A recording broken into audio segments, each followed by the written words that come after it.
మనం చూసుకున్నట్టయితే ఖమ్మం నియోజకవర్గంలో జరిగినటువంటి ఇష్యూ చాలా బాధాకరమైనటువంటి విషయం. అది ఒక్కసారి మీకు వీడియో చూపించినాక మనం మాట్లాడుకుందాం.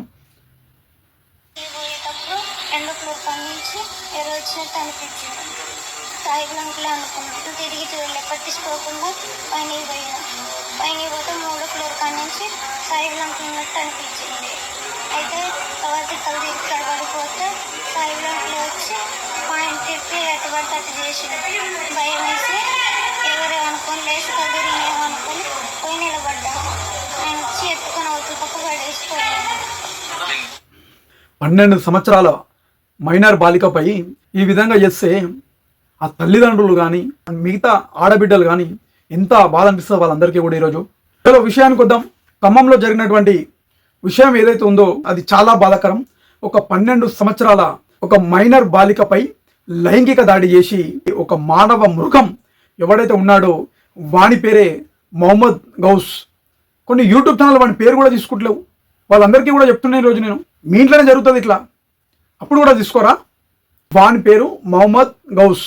అది అపార్ట్మెంట్లో ఉన్నట్టు వాళ్ళందరూ కూడా వీడిని సాయబ్ అని పిలుస్తారంట. వీడు 12 సంవత్సరాలు ఉన్నటువంటి ఆ మైనర్ బాలిక పైన వీడు ఈ విధంగా చేసి ఆ మైనర్ బాలిక మళ్ళీ ఎవరికని చెప్తే నా బండారం ఏడ బయట పడుతుందో, నన్ను మళ్ళీ ఎవరు ఏం చేస్తారో అని చెప్పి భయపడి వీడు 3rd ఫ్లోర్కి తీసుకువెళ్ళి 3rd ఫ్లోర్ నుండి బయటికి నూకేసిన. వీడు నూకేసిన క్రమంలో ఆ అమ్మాయికి 2 కాళ్ళు, 2 చేతులు, వెన్నుముక్క అన్నీ కూడా డ్యామేజ్ అయినాయి. ఈరోజు మనం చూసుకుంటే చాలా బాధాకరం ఇది. ఈరోజు ఆడపిల్లగా పుట్టడం చేసిన తప్ప అని అడుగుతున్నా. ఈరోజు నేను అభం శుభం తెలియనటువంటి ఆ మైనర్ బాలికపై ఈ విధంగా ఇలాంటి మానవ మృగాలు ఈ విధంగా దాడి చేయడం ఎంతవరకు కరెక్ట్? ఇలాంటి వాళ్ళని మనందరం ఏం చేయాలో కూడా తెలంగాణ రాష్ట్ర ప్రభుత్వానికి మీరందరూ కూడా చెప్పాలి. ప్రతి ఒక్కరు కూడా దీని గురించి మాట్లాడాలి. ఈరోజు దీనికి పాల్పడినటువంటి ఎవడైతే మొహమ్మద్ గౌస్ ఉన్నాడో వాడిని ఎంబడే ఎన్కౌంటర్ చేసి తెలంగాణ సమాజానికి చూపించాల్సిన బాధ్యత తెలంగాణ రాష్ట్ర పోలీస్ శాఖ వారిపైన ఉందని చెప్పి కూడా నేను ఈరోజు జనసేన పార్టీ తరఫున తెలియజేస్తున్నాను. గౌస్ అనేటోడు ఎవడైతే ఉన్నాడో వీడు బీఆర్ఎస్ పార్టీకి సంబంధించినటువంటి క్యాండిడేట్. వీడు బీఆర్ఎస్ పార్టీ నాయకులు కూడా ఈరోజు స్పందించాలి దీనిపైన. మన బండి సంజయ్ కొడుకు పైన ఇష్టం వచ్చినట్టు అవాకులు చెవాకులు వెలిచారు కదా, దీని గురించి కూడా మాట్లాడండి. మీరు అందరూ కూడా ఈరోజు బయటికి రండి, ర్యాలీలు చేయండి, ధర్నాలు చేయండి, మీ మానవత్వాన్ని కాపాడుకోండి. ఈరోజు మీరు ఇది జరిగి 2 రోజుల దగ్గరకు వస్తుంది. సోషల్ మీడియా ఓపెన్ చేసి చూస్తే ఒక్క యూట్యూబ్ ఛానల్ దీని గురించి మాట్లాడాడు, ఒక యూట్యూబ్ ఛానల్ దీని గురించి అయ్యాడు, ఒక యూట్యూబ్ ఛానల్ ఆ మొహమ్మద్ గౌస్ అని చెప్పి వాని పేరు తీసుకోడు. ఇక్కడ 12 సంవత్సరాల మైనర్ బాలిక పైన ఈ విధంగా దాడి జరిగినప్పుడు గొంతులు ఇవ్వాలి కదా, దీని గురించి మాట్లాడాలి కదా. అంటే మొన్నటి వారికేమో కొన్ని యూట్యూబ్ ఛానళ్ళు పవన్ కళ్యాణ్ గారు అక్కడ కబ్జా చేశారు, తెలంగాణ మయ్య జాగిర్ అన్నాడు, ఎవడు పడతాడు ఇష్టం వచ్చినాడు ఆగిరు. మీకే చెప్తున్నా, గుర్తుపెట్టుకోండి. పృథ్వీ, తొలి వెలుగు రఘు, ఆ కాలోజీ టీవీ అంట వాడు తులసి చందు, మరి ఆమెది ఏందో కథ అస్తామో మరి అది బుస్తామో అక్క అంట, మరి ఆమె కథ ఏందో అర్థమైతే లేదు. ఆమె వ్యూస్ కోసం యూట్యూబ్లో కనిపించాలని ఆమె ఏదేదో మాట్లాడుతుంది. మీరు కూడా ఒక ఆడబిడ్డలే కదా, తోటి ఆడబిడ్డకి మైనర్ బాలికకి రేపు ఏదైతే జరిగిందో దీనిపైన తోటి ఆడబిడ్డలుగా మీ గలం విప్పండి, మీ నోర్లు మూసుకోకండి, మాట్లాడండి, ప్రశ్నించండి. అల్లా తప్ప మాటలు బంద్ చేసుకొని ఒక ఆడబిడ్డకి అన్యాయం జరిగినప్పుడు ఇంకొక ఆడబిడ్డకి అండగా ఉండే విధంగా మాట్లాడి మీ గొంతులు విప్పండి. సమాజం కూడా ఈరోజు చూస్తుంది మీరు గొంతులు విప్పుతురా లేదా అని. ఇదే పృథ్వీ విషయానికి వస్తే, తొలి వెలుగు రఘు విషయానికి వస్తే, కొన్ని యూట్యూబ్ ఛానల్ విషయానికి వస్తే ఈరోజు మనం చూసుకుంటే ఒక్కడి నోరు కూడా లేస్తలేదు. ఈరోజు ఒక్కరి గలం కూడా ఎక్కడ వినిపిస్తలేదు. దీనిపైన మాట్లాడరు, ఎందుకంటే ఎవరు ఇయ్యారు దీని గురించి మాట్లాడితే. అందుకే మీ గొంతులు మూసుకున్నాయి. నీ గొంతులు తెరిచి బండి సంజయ్ కొడుకు జరిగినప్పుడు ఏ విధంగా మాట్లాడినావో, మొన్న తెలంగాణలో అస్తిత్వం అని చెప్పి పెద్ద పెద్ద డైలాగులు ఏమైతే కొట్టినావో, ఇప్పుడు నీ గొంతు లేపి ఖమ్మం నియోజకవర్గంలో ఉన్నటువంటి ఆ 12 సంవత్సరాల ఆడబిడ్డకి న్యాయం జరిగే వరకు మీ యూట్యూబ్ ఛానల్ అన్నీ కూడా ఈరోజు పోరాటం చేయండి. మీ దమ్మేందో చూస్తాం మేము. ఏడ పైసలు ఇస్తే దాని గురించి మాట్లాడు బంద్ చేసుకోండి.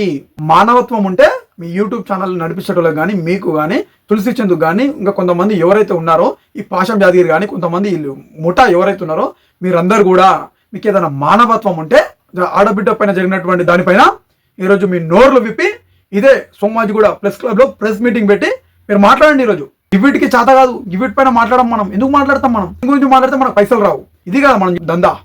సిగ్గుండాలి ఇంతనైనా సమాజంలో ఏం జరుగుతుంది, మనం ఏం చేస్తున్నామని. మానవత్వం అనేది లేదా మీకు? ఒక ఆడబిడ్డకు అన్యాయం జరిగినప్పుడు మాట్లాడండి అని చెప్తున్నా. ఈరోజు నేను సమస్యల పైన పోరాడుతావు కదా, పోరాడు పృథ్వీ, సమస్యల మీద పోరాడు, దీని గురించి మాట్లాడు. ఈ దండుపాలెం గ్యాంగ్ అందరినీ కూడా తీసుకొచ్చి దీని గురించి మాట్లాడని చెప్తున్నా ఈరోజు నేను.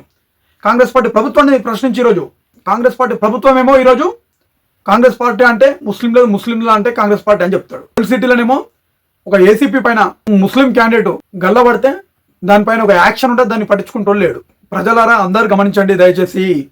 తెలంగాణ రాష్ట్రంలో ఏ ప్రభుత్వం ఉంది, ఇలాంటి దాడులు జరుగుతున్నాయి ఆడబిడ్డల పైన, ప్రజలందరూ కూడా ఏ విధంగా ఇబ్బంది పడుతుర్రో యావత్ తెలంగాణ ప్రజలందరూ కూడా దీని గురించి ఆలోచించి మీరే బుద్ధి చెప్పాల్సిన అవసరం ఉందని చెప్పి కూడా ఈరోజు మీ అందరికీ జనసేన పార్టీ తరపున తెలియజేసుకుంటున్నాను.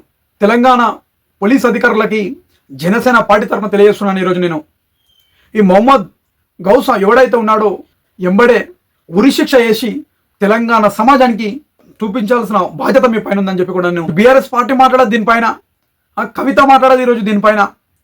ఒక తోటి ఆడబిడ్డకి ఈరోజు అన్యాయం జరిగింది, కవితక్క బయటకు వచ్చి మాట్లాడు, నీ గలం ఇప్పు, దానిపైన ప్రశ్నించు ప్రభుత్వాన్ని. ఖమ్మం నియోజకవర్గం నుంచి 3 ఉన్నారు మంత్రులు, వాళ్ళని కూడా ప్రశ్నించు. ఒక ఉప ముఖ్యమంత్రి కూడా ఉన్నాడు అక్కడ నుండి. వీటి పైన మాట్లాడడానికి చేత కాదు మనకి.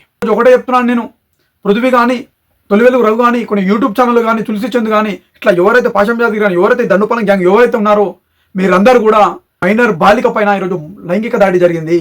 ఈ మైనర్ బాలిక వైపు మీరందరూ నిలబడి ఇదే సోమాజిగూడ ప్రెస్ క్లబ్లో ప్రెస్ మీట్ పెట్టి రౌండ్ టేబుల్ సమావేశం అని పెట్టి ఆ ఆడబిడ్డకి న్యాయం జరిగే వరకు మీరు పోరాటం చేయాలి. ఈరోజు మీరు పోరాటం చేయకపోతే మాత్రం మిమ్మల్ని తెలంగాణ సమాజం కూడా వదిలిపెట్టది. ప్రతి సమస్య మీద మాట్లాడితే పైసలు రావు, పైసలు వస్తేనే మాట్లాడతామంటే నడవది. ఇక్కడ ముడుపులు అందలే అని చెప్పి దీని గురించి మాట్లాడకుండా ఆగిపోకండి. ఆ మైనర్ బాలిక ఎవరైతే ఉన్నారో తెలంగాణ రాష్ట్ర ప్రభుత్వం ఆమెకి అండగా ఉండాలి, వాళ్ళ కుటుంబ సభ్యులకు అండగా ఉండాలని చెప్పి కూడా జనసేన పార్టీ తరఫున తెలంగాణ రాష్ట్ర ప్రభుత్వానికి నేను ఈరోజు తెలియజేసుకుంటున్నాను.